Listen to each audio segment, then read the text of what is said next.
This is why I'm claiming double jeopardy, because I'm going for the same case over again, and this has been dismissed already. We are on the record in case number 2024 TR 617, State of Kansas versus Abel Estrada Jr. Paulie Dean for the state. This is 2024 TR 617. Mr. Abel, you need to start your video and audio.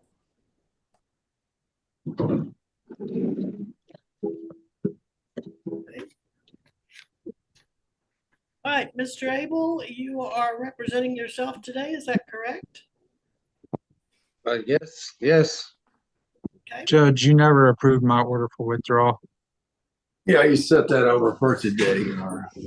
Well, I do have your motion to withdraw. I also have the defendant's pro se motion to dismiss with extreme prejudice, affidavit of true and affidavit of reservation of rights, request for writ of discovery, which he filed November 21st to 24.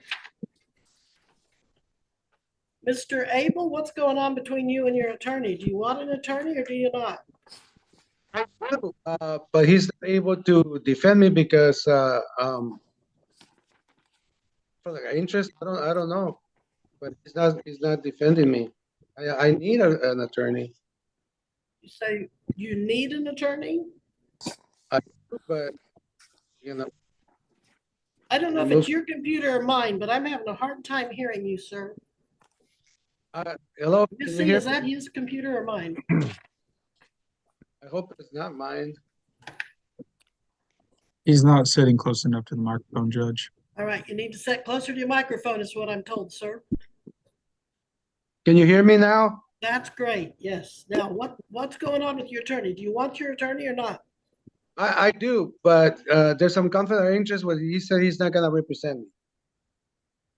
He says he's not going to represent you? He says he's gonna pull himself out.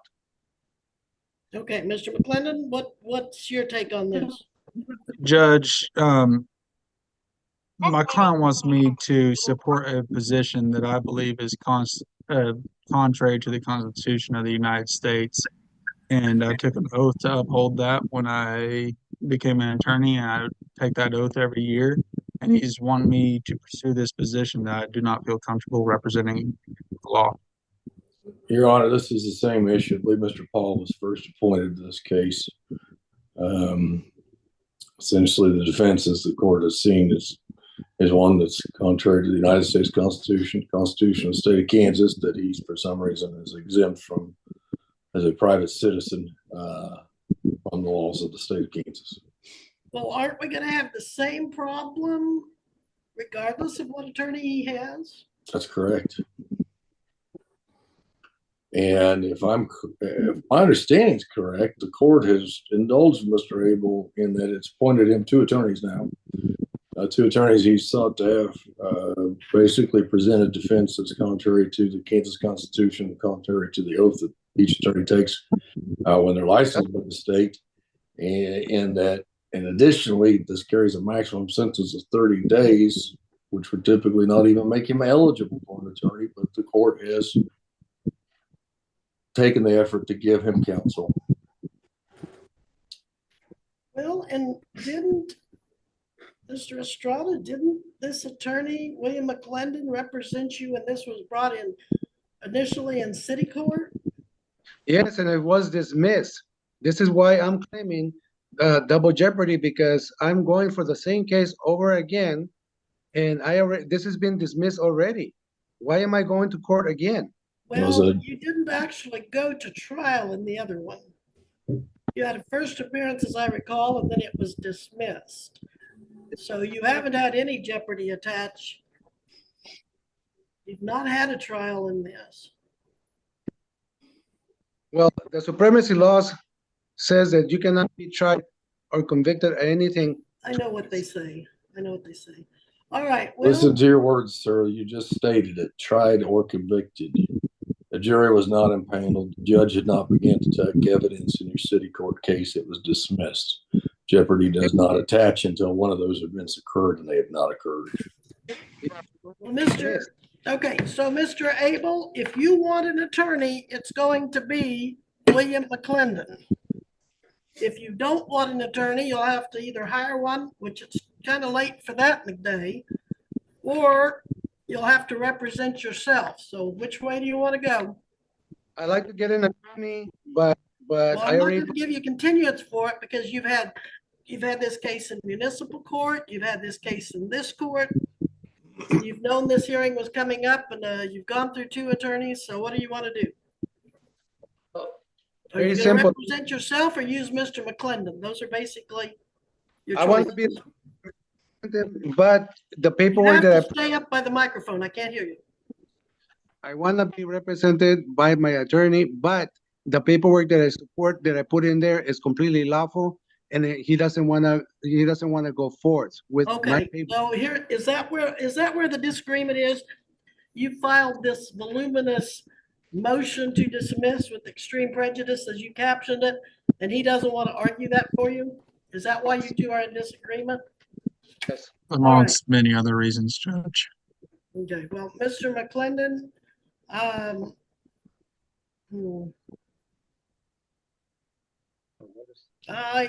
gonna make, Judge, if he's able to draft a motion of such, I don't see why he can't be able to argue it himself. well, I'm gonna have you stay on board, Mr. McClendon. And Mr. Abel, I have read your motion.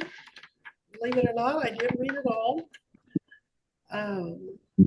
I read about your arguments for the 6th Amendment right to counsel and your discussion of Attorney Richard Paw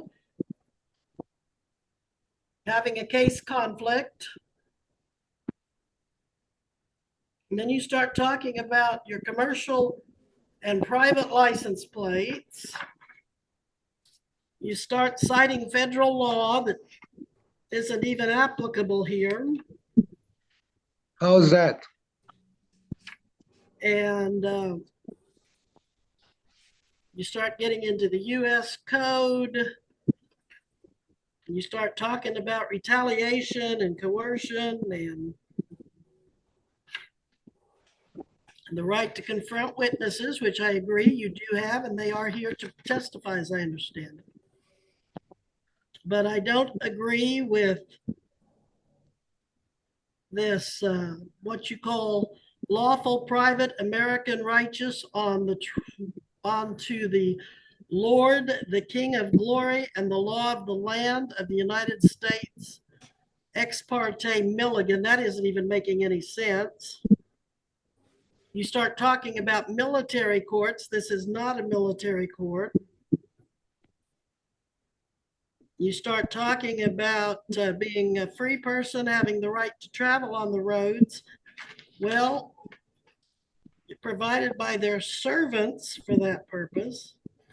Well, we don't have servants in that sense. People are not servants unless they're hired and appropriately contracted. But as far as the roads, if you don't see yourself as having contributed to making those roads, you have to go by the rules of the road. And there's more paperwork. You've included the order of dismissal from city court. You argue that the U.S. Supreme Court and other high court citations prove that no license is necessary for normal use of an automobile on common ways. That's not right. That's not the law. You talk about yourself being a traveler on foot, but you weren't a traveler on foot using the public highways. You were driving a motor vehicle, according to the allegations. You attached something from a Nora Weisenberg Foreign National Division. And you addressed Governor Pat McCrory out of Raleigh, North Carolina, a 2015 letter with a carbon copy to Deputy Justice Attorney General Loretta Lynch and Secretary of State John Kerry. I don't see that having any relevance or bearing. Then you've got something with a copyright number and a fee schedule with lawful legal notice, as you call it. And you start talking about prohibited actions in 18 U.S.C. 101, 18 U.S.C. 241, and you go down through those. And again, this is not a federal court. And then you start talking about you have fees that the officers must pay before they can do any business with you. Correct. And if they refuse to pay your fees, then any business or interaction with them or transaction you say is basically void. And I do not find that that is the law. You have an interesting fee schedule attached. Apparently, to give them your name, you charge $50,000. Correct. To give your driver's license number, you charge the officers $50,000. If they want your social security, it's $100,000. If they want a retinal scan, is that $5 million? That's correct. Fingerprinting, photographing, $200,000 each. Then DNA and a bunch of that stuff is $5,000. And you go on with like a long list of what you're going to charge them with, or charge them for talking to them. And I'm not going to honor that fee schedule because I don't think that has any law in this court, any bearing in this court. You either have the right to talk to the officers or you have the right not to talk to them. You have the right to talk to them with your attorney, again, or you just have the right not to talk to them. But to try to charge them these fees, that is not consistent with the law. Ma'am, hey. And then you have a document, the 12 presumptions of court, and you start talking about a Roman court does not operate according to any rule of law, but by presumptions of law. You go on to talk about before a lower Roman court and a private bar guild. You talk about presumptions of public oath to the bar guild. And again, this is not a practice that Kansas uses. So I'm not going to make any rulings in favor of that document. But that's a violation of my rights because what you do with 39 CFR subsection 3(9). Okay, I can't hear you, sir. You're gonna have to get in front of the microphone. I've been in front of the microphone, but what you're saying is a clear violation of my rights because 49 CFR subsection 3(0). All right, well, sir, I'm gonna stop. I'm gonna stop you there. You've argued your point very, very extensively in your written documents. So I've heard your arguments in the written documents. I don't see any basis to them in this case, and I deny all of your motions and arguments. I note your objection for the record, so you can appeal if you wish, sir. But as judge in this case, I'm denying your motions. And we're going to proceed with your bench trial on a factual basis. Yeah, but under what law are you basing this? What law? Because you're violating the Under law. the Kansas laws. And if you don't know the Kansas laws, that's what you have an attorney for. He knows the Kansas laws. So we're going to proceed. We're going to proceed, sir. You need to restrain yourself a little bit. We have an orderly process we go through. Mr. Dean, are you ready to proceed? State's ready, Your Honor. All right, please call your first witness. And For the record, we are looking at a bench trial on the charge of vehicle display of a license plate. There's an Ma'am, argument. Okay. Yes, sir. Uh, Briefly. The privacy clause, Article 6 of the Constitution, it says that the law of the land, the supreme law of the land is the Constitution. All right. I Well, have- I'm denying your motion, sir, and you need to, if you're gonna participate in this hearing, you have to get closer to your microphone. Yeah, I'm on top of it. Literally, my face is on the microphone. Well, you have to turn it up somehow. All right, Mr. Dean, if you'll call it, we're gonna start the trial. Are there any opening statements? And statement waive open statements. Call, looks like we have Deputy Hanson here with us. Deputy Hanson, please raise your right hand. You solemnly swear the testimony you're about to give shall be the truth, the whole truth, and nothing but the truth, so help you God. I do. Very well. Please proceed, Mr. Dean. Deputy Hanson, would you please state your full name and title? I am Deputy Clinton Hanson of the Greenwood County Sheriff's Office. And how long have you been so employed? Since June of 2023 at this agency. And how long have you say at this agency, have you worked at other law enforcement agencies prior to your employment with Greenwood County? Yes, sir. I have a grand total of 15 years in law enforcement. And is that the same amount of time that you've been a certified law enforcement officer? Yes, sir. And back on August 21st of 2024, what were your duties on that day, sir? On that day, I was just assigned to general patrol and any service calls or accidents that came up. And were you patrolling the city of Eureka in Greenwood County, Kansas on that day and time? Yes, sir. And was there anything on that date that caught your attention as odd? Yes, sir, there was. And what was that?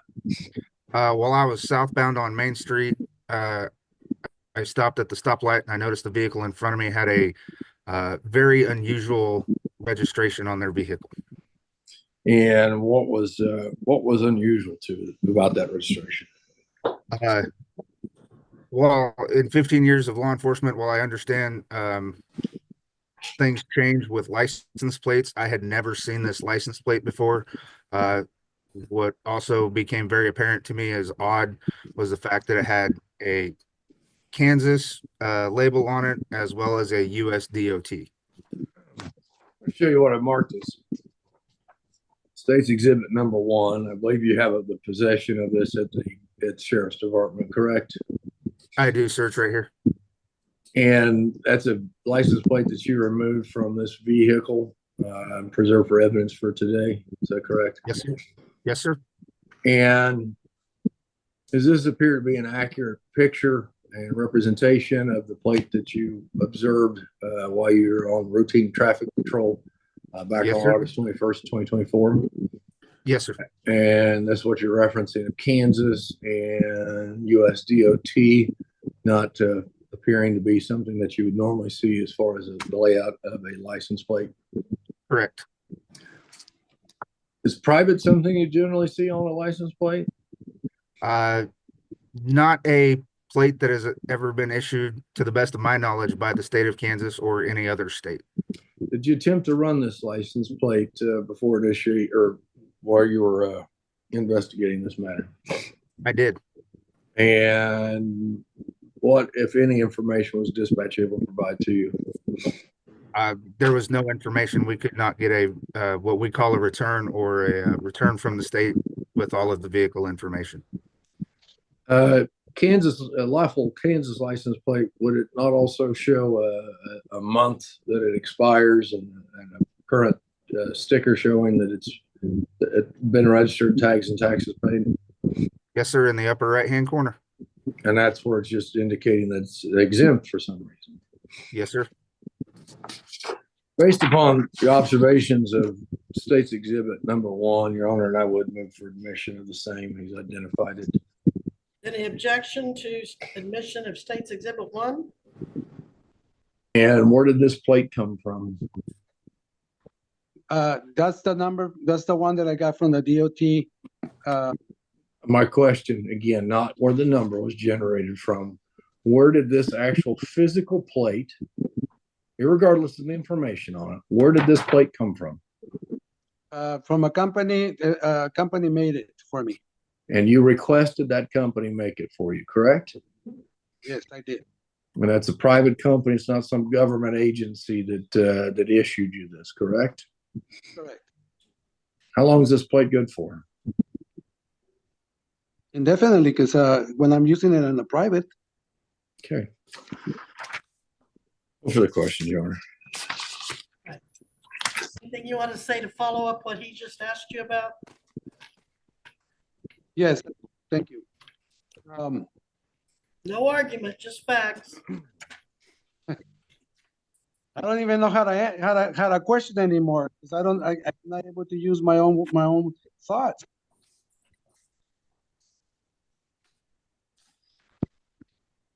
I guess I don't have a question at the moment. Go ahead. Do you have any other witnesses you want to call, sir? I want to call my wife. Very well. What is her name? It's Annie Estrada. Annie She's right Estrada, if you'll please come on the screen. Please raise your right hand. Do you solemnly swear the information, the testimony you're about to give shall be the truth, the whole truth, and nothing but the truth? So help you God. Yes, Okay, thank you. Go ahead. You are Annie Estrada, married to the defendant Abel Estrada Jr., is that right? that's correct. Now, were you with him at any time during his interactions with law enforcement on August 21st, 2024? I'm sorry? Yes. Okay. And what do you want to tell me about that? I just want to add that the number, the DOT number that was on there was never read, because I told them that you need to check it. And we have the paperwork from the DOT that it is a registered number. You know, so how, like, what is the issue with the plate? If you run the number, it is registered under the Department of Transportation. It's a lawful plate. And then they didn't want to do anything with it. They actually, so I had to pull out the fee schedule that we have. If you want to do business, then let's do business. Here's our fee schedule. And they ignored it. And then when the officer, the deputy started writing the ticket, he actually told my husband, if you don't sign this, you're gonna go to jail. That's coercion. That's not correct. That's- I believe that's I a did under threat- violation. I did under the threat of Yeah, harm. so now he All has to right, sign it. Mr. Estrada, she's testifying. Okay. Yeah, so he signed it under duress. Yeah. And so Anything else? my main concern here is what is the violation, because we both numbers are registered. One is under the Department of Transportation and the other is under commercial. And I have the paperwork here that I sent it to the deputy. What is that you're holding up? The registration, Oh, transportation, carrying the number, that it's a registered number.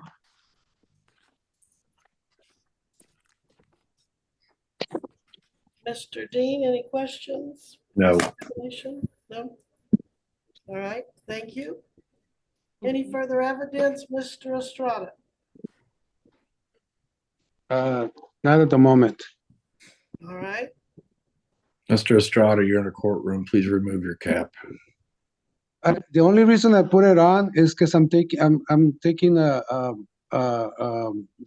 thinners, and I am freezing, and I got the heater next to me, and I cannot concentrate I do it out of necessity. It's not that I'm being disrespectful. May I have my hat? Because I'm trembling here. I can't concentrate. Let's call for the judge. I'll let you wear it under these circumstances that you described. Now, I apologize. both parties have presented their evidence. You said you're not going to call anyone else, right, Mr. Estrada? Yes. All right, and I'm going to give you each no more than a 5-minute closing argument. But remember, I'm pretty versed in this law of license plates, so I don't need a lot of legal argument. Go ahead, though, Mr. Dean, if you have any. I could argue quite a bit about, mainly in regards to what Mr. Estrada is referencing. Now, feel free to argue for 5 But I minutes. don't believe it's going to be of a necessary benefit to the court. I believe the court's well aware that regardless of whatever this is that Mr. Estrada has issued to himself, he may have received a KDOT or a U.S. Department of Transportation number associated with something. What Mr. Estrada is failing to acknowledge is the fact that this is the supremacy clause doesn't mean all things overrule everything the state does.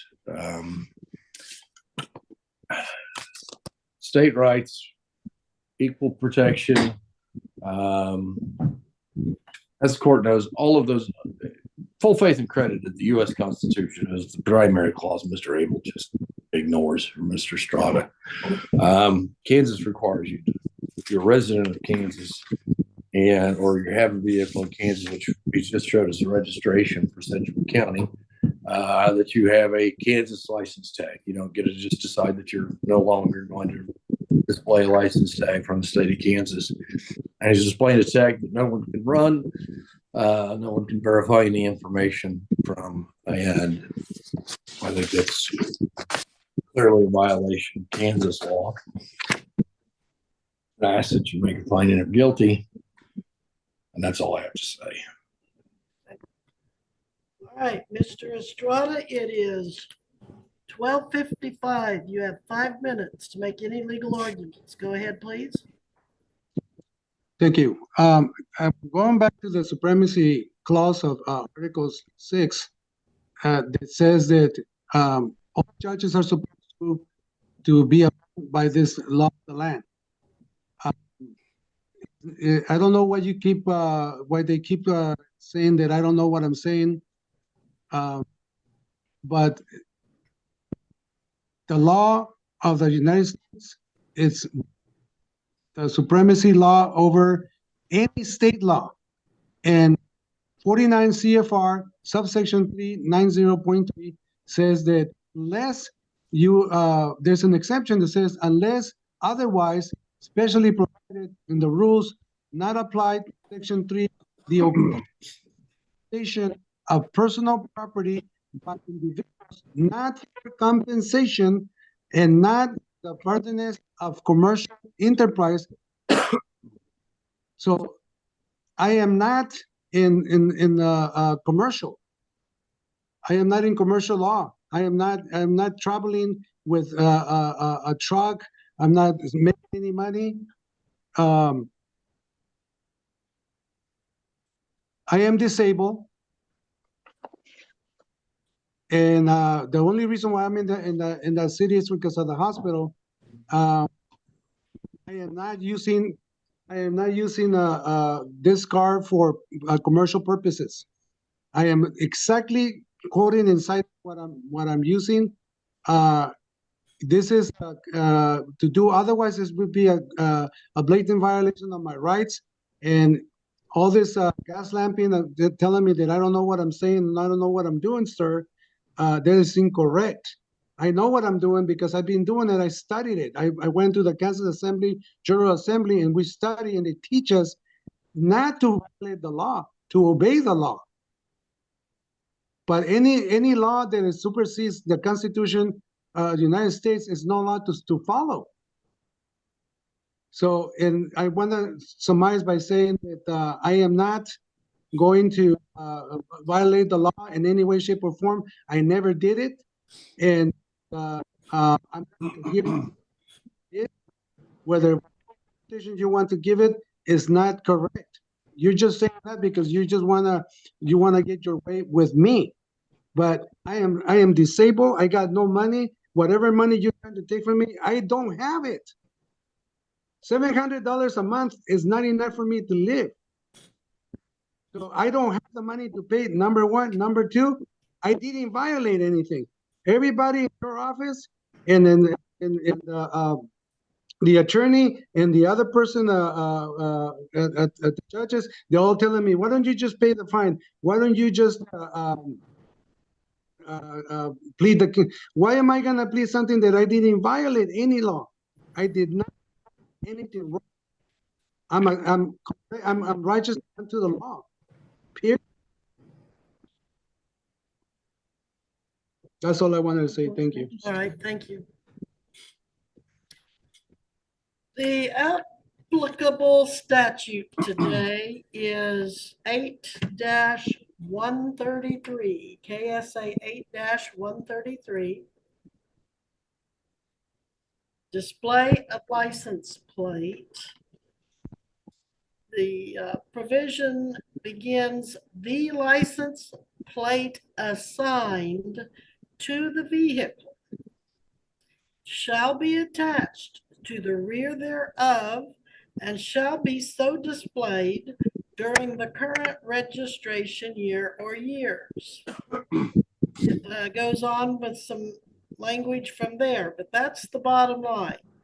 Were you, sir, driving a vehicle with the license plate assigned by the Department of Vehicles, the tag department, and did you have it attached to the rear of your vehicle? And was it for the current year? I understood the officer's testimony to say that you did not have the current year's plate attached.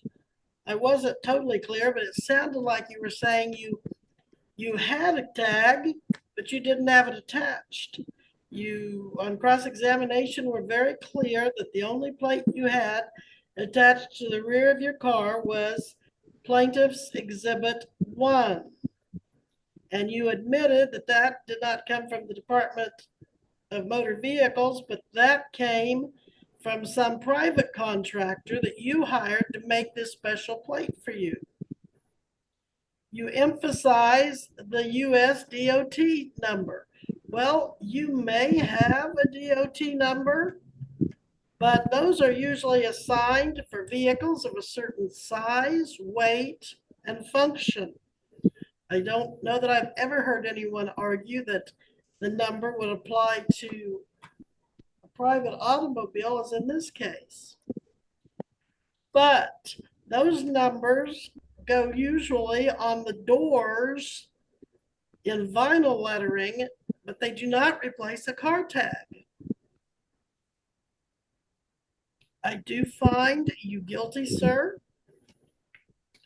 You will pay a fine and court costs. And I was looking, this isn't one with a scheduled fine to it. Mr.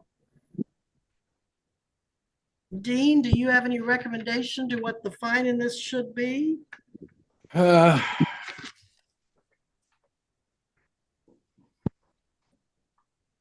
Your Honor, as he had paid his taxes and registration, I'm going to treat this as what I typically do, even though Mr. Estrada exercises his right to trial and does not acknowledge that the state of Kansas can even require him to do this. I'm going to ask court to impose a fine of $50. Those court costs of $108. I believe under most circumstances, this carries a maximum 30 days of jail, not asking for any jail to be served, but I believe that we may need some type of a sentence underlying for this matter, with 6 months of non-reporting probation and appropriate time to pay. And I'm sorry, I missed what you said about how long the length was. I actually didn't make it. I just stated the max sentence was up to 30 days. I didn't make a particular statement as to how many days to serve. I will say recommend 15. As again, did actually have the tag, is choosing not to display it based upon an improper belief on the rule of law in the state's opinion. We'll clarify that I at no point in time stated that Mr. Estrada did not know what he was saying, nor a number of things he attributed to me as being statements about him. I made none of those statements. I simply stated that the full faith and credit and the fact that we are a constitutional republic and the states have state rights and control of certain issues is being ignored by the arguments. Never stated that he didn't know what he was saying. Well, and I have listened to Mr. Abel in both city court and district court on this case. And at no time have I been given the impression that he was incompetent or needed a mental evaluation. I always believed and found that he just had a differing opinion than what most of the folks in the legal system believe based on the laws that we work with. But Mr. Estrada, your fine will be $50. Your court costs are $108, so you owe $158. How much time do you need to pay that, sir? I have no money. I make $700 a month and my rent is $500, which leaves me with $200 for food. I have no money, but I'm going to appeal this. I'm appealing this. All right, well, I'm going to give you 14 days to pay. I'm also giving you a 15-day sentence that you will not have to serve as long as you do successfully complete a 6-month non-reporting probation.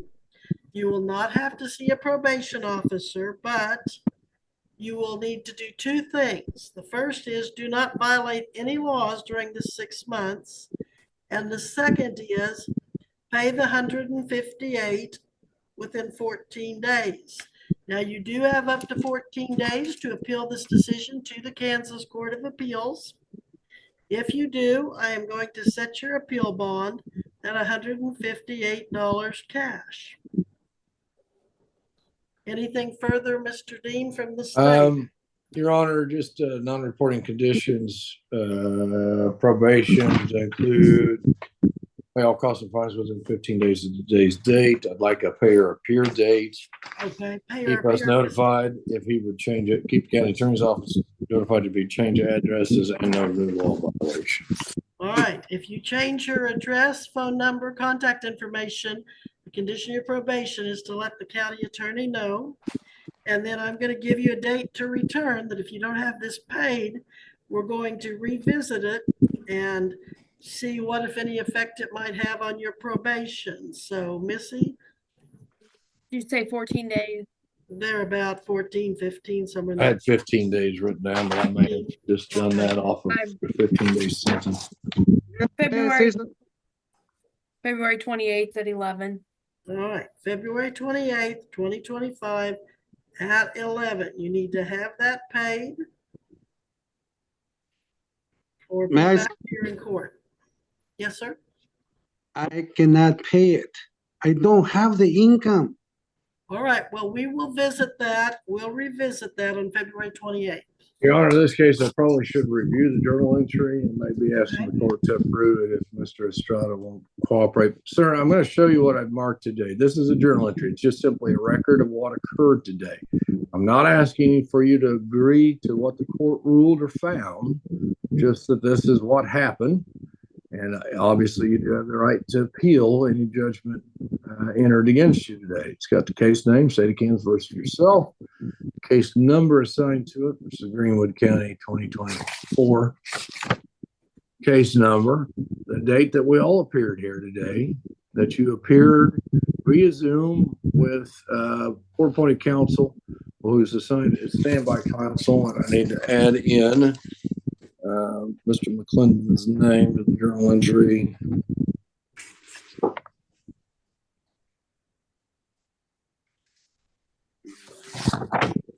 So there's no blanks.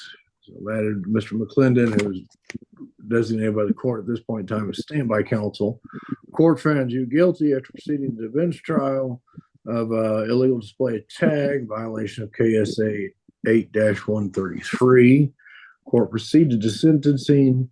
Court sentenced you to a 15-day sentence, which is suspended for payment of court costs, payment of fine, and I don't believe the court stated this, Your Honor, but I think the court's going to waive attorney fees based upon the disability finding or claim. $50 fine. Go down here, and other conditions of probation include, but are not limited to, or may include, pay all costs of fines within 15 days of the day. If you have not, appear on the date the court just gave you for February 28th at 11 a.m. of this year. No new law, or keep the county attorney's office notified. If you change addresses, no new law violations. And I've also noted the court advised you of your right to appeal within 14 days of today. Agree that that's an accurate statement as to what the court ordered, not as to your legal position. Can I get a copy of that? Yes, Absolutely. and I'm adding. I hadn't quite finished it, but his right to appeal this case to the Kansas Court of Appeals within 14 days of today.